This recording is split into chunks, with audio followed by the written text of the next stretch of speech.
পালং সঙ্গে দিয়েছিল একটু মূলো আর কুমড়ো ছিল, সব কিছু দিয়ে জাস্ট একটু সর্ষে ফোড়ন দিয়ে আর শুকনো লঙ্কা ফোড়ন দিয়ে আমি বসিয়ে দিয়েছিলাম মূলো আর কুমড়ো আমি একসঙ্গে ভালো করে কষে নিয়েছি।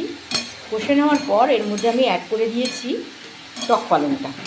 তো টক পালং অনেকেই এমনি শুধু করো, কিন্তু একটু সবজি দিয়ে যদি বানাও দেখবে টেস্টটা অন্যরকম হবে।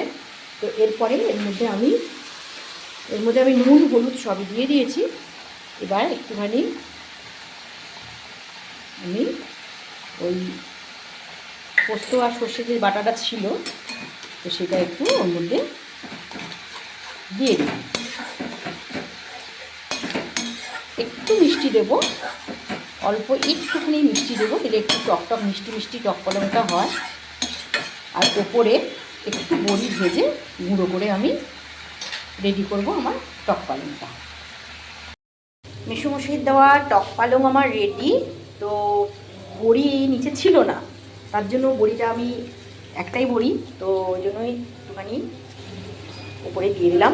একটা বড়ি হাফ খেয়ে নেবো। এই হলো আমার আজকে টক পালং সবজি দিয়ে।